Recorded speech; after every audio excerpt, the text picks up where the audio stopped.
Good morning student. आज हम लोग एससीपी में ड्रग इंटरेक्शन जो चैप्टर मैंने प्रीवियसली स्टार्ट किया था उसमें मैंने आपको फार्माकोकाइनेटिक ड्रग इंटरेक्शन पढ़ा चुकी हूँ। आज मैं फार्माकोडायनामिक ड्रग इंटरेक्शन पढ़ाने वाली हूँ।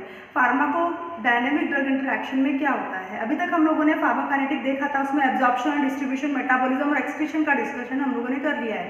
अभी फार्माकोडायनामिक में हम ड्रग जो इंटरेक्शन होता है, प्राइमरी ड्रग और सेकेंडरी ड्रग इंटरेक्शन जो होता है वो रिसेप्टर साइड पे किस तरीके से एक्शन दिखाने वाले हैं और उनके दोनों के इंटरेक्शन होने की वजह से ड्रग का इफेक्ट या तो एनहांस होने वाला है या तो इनहिबिट होने वाला है। जब भी ड्रग का इफेक्ट एनहांस होता है तो उसको हम सिनर्जिस्टिक इफेक्ट कहते हैं, और जब भी ड्रग का प्राइमरी ड्रग की वजह से सेकेंडरी ड्रग का जब इफेक्ट इनहिबिट होता है तो उसको हम कहते हैं एंटागोनिज्म। तो इसको ही हम देखने वाले हैं। कभी कभी ये ड्रग इंटरेक्शन जो होते हैं, फार्माकोडायनामिक इंटरेक्शन जो होते हैं, ये बेनिफिशियल होते हैं, तो उसके ही रिस्पेक्ट में हम इसको देखने वाले हैं। ठीक है, स्टार्ट करते हैं फार्माकोडायनामिक ड्रग इंटरेक्शन। जैसे कि मैंने यहाँ पे लिखा है ड्रग जो है मतलब प्राइमरी ड्रग है और ये सेकेंडरी ड्रग है। इस ड्रग की वजह से इस ड्रग का एक्शन या तो रिसेप्टर साइड पे एनहांस होने वाला है या तो इनहिबिट होने वाला है। जब कभी भी एनहांस होता है तो उसको कहते हैं सिनर्जिस्टिक इफेक्ट, और जब कभी भी इनहिबिट होता है तो उसको कहते हैं एंटागोनिज्म इफेक्ट। उसके ही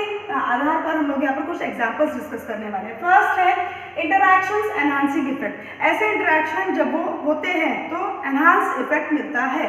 फॉर एग्जाम्पल ड्रग ए दिया है और उसका इफेक्ट हमको मिल रहा है फॉर एग्जाम्पल 80%, लेकिन इस ड्रग ए के साथ में जब हम ड्रग बी देते हैं तो हमको मिलता है 100%। तो ये क्या हुआ, दोनों को अगर हम अलग अलग दे रहे तो हमको 80% रिजल्ट मिल रहा था, लेकिन जब दोनों को साथ में दिया तो 100% रिजल्ट मिला। मतलब रिजल्ट जो है बढ़ा हुआ मिला। दोनों का एडिटिव इफेक्ट जब बढ़कर मिलता है, ऐसे इफेक्ट को हम कहते हैं सिनर्जिस्टिक इफेक्ट। इसको ज़्यादा अच्छे से समझने के लिए हम एग्जाम्पल यहाँ पर देखने वाले हैं। ट्राइमिथोप्रिन जो एक एंटी फंगल ड्रग है, सल्फामिथाक्सोजोल जो कि एक एंटी फंगल ड्रग है। जब कभी भी इसको सिंगल देंगे, ट्राइमिथोप्रिन को या सल्फोनामिथाक्सोजोल को सिंगल देंगे तो इफेक्ट कम मिलेगा। वहीं दोनों को कंबाइंड फॉर्म में देने से जो इफेक्ट मिलता है वो है सिनर्जिस्टिक इफेक्ट। सिमिलरली माओ इनहिबिटर्स, ठीक है, और सिम्पैथोमाइमेटिक, ये जो ड्रग साथ में देंगे तो वही हमको दोनों का इफेक्ट बढ़ा हुआ मिलता है, जो फिर से अनदर एग्जांपल है सिनर्जिस्टिक इफेक्ट का। ये दोनों मिलकर इंक्रीज कर देते हैं एक्टिविटी को। इंडिविजुअल एक्टिविटी की अपेक्षा आपको टुगेदर अगर आप यूज कर रहे हैं तो एक्टिविटी अच्छी मिलती है।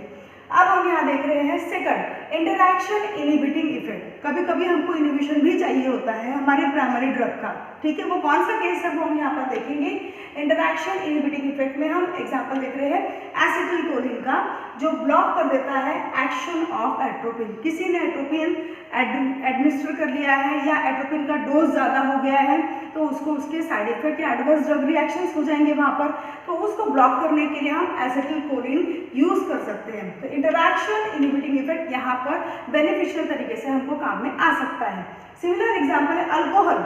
अल्कोहल क्या करता है, CNS को डिप्रेस कर देता है। एम्फेटामिन क्या करता है, CNS को स्टिमुलेंट कर देता है। ये दोनों एक दूसरे की अपोजिट एक्शन दिखाते हैं, ठीक है, अपोजिट इफेक्ट ऑन CNS। इसीलिए बताया जा रहा है कि कभी अल्कोहल अगर पेशेंट ने लिया है, बहुत ज़्यादा प्रमाण में ले लिया है, पूरी तरीके से डिप्रेस हो गया है पेशेंट, तो एम्फेटामिन क्या करता है, अल्कोहल की इफेक्ट को अपोज करता है और वो वहाँ पर देने से हमको इनहिबिशन इफेक्ट अल्कोहल का मिल जाएगा, जो कि क्या है, बेनिफिशियल है और ट्रीटमेंट ऑप्शन में भी हम यूज़ कर सकते हैं।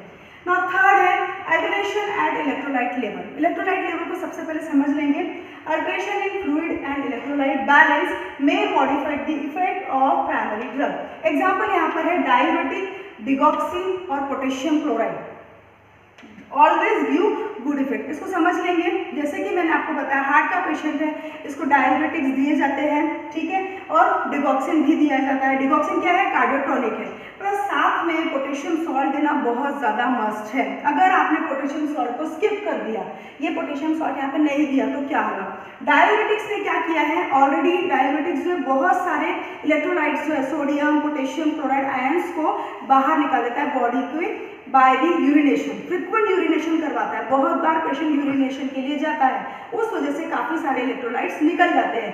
अब ये डिप्रेशन हो गया है, ये कमी हो गई है, हाइपोकैलेमिया डेवलप हो गया है, तो इसमें अगर आपने डिगॉक्सिन दिया तो पेशेंट जो है वो खतरे में आ सकता है, सेंसिटिविटी डिगॉक्सिन की बढ़ सकती है। इसीलिए बोल रहा है जब कभी भी डाययूरेटिक्स दिया जा रहा है, डिगॉक्सिन दिया जा रहा है तो साथ में कैल्शियम क्लोराइड का सॉल्ट बहुत ज़्यादा कंपल्शन में दिया जाना चाहिए, क्योंकि हाइपोकैलेमिया डेवलप हो गया है डायबिटिक्स की वजह से और इसकी कमी वो पूरी कर देगा। ठीक है, ये क्वेश्चन अलग से भी आता है, इसलिए मैंने आपको अच्छे से बता दिया, आगे भी हम पढ़ने वाले हैं इसको।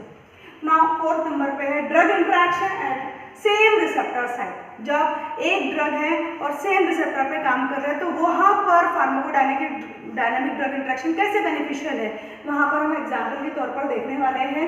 एग्जाम्पल है यहाँ पर रेस्पिरेटरी डिप्रेशन बाय मॉर्फिन। किसी पेशेंट को मॉर्फिन दिया गया है, मॉर्फिन एनालिसिस है, आपको पता है पेन किलर है, तो हो सकता है डोज ज़्यादा हो गया होगा, तो उस वजह से क्या हो गया, रेस्पिरेटरी डिप्रेशन हो गया। अब इस डिप्रेशन को बाहर निकालने के लिए हमको एंटागोनिज्म देना पड़ेगा और मॉर्फिन का जो इफेक्ट है उसको एंटागोनाइज करना पड़ेगा। तो morphine can be antagonise bye नेलॉर्फिन, जो कि सेम रिसेप्टर पर ही काम करता है। हम लोगों ने ये क्या देख लिया, drug interaction which occurs at same receptor site. ठीक है, सेम रिसेप्टर पे ही मॉर्फिन एक्ट कर रहा है, सेम रिसेप्टर पे ही नेलॉर्फिन एक्ट कर रहा है और अपनी एक्शन शो कर रहा है। सिमिलरली अभी हम यहाँ पे देख रहे हैं 5वें नंबर पे drug interaction at different receptor site. इसको समझ लेंगे, एक एग्जाम्पल है आपके सामने मैंने यहाँ पे लिखा है, पहले देख लेते हैं। Drugs eight same target organ, same target organ है, सेम एक्शन देना है, सेम फार्माकोलॉजिकल एक्शन देना है, बट 2 डिफरेंट रिसेप्टर पर एक्ट करके। इसको समझेंगे एग्जाम्पल से। अस्थमा हो गया पेशेंट को फॉर एग्जाम्पल, तो वहाँ पर हमारा ट्रीटमेंट ऑप्शन क्या है या फार्माकोलॉजिकल एक्शन क्या है, रिलैक्सेशन ऑफ स्मूथ मसल। जो भी यहाँ पर कंजेशन हो चुका है, अस्थमा जो लंग्स में प्रॉब्लम आ गई है,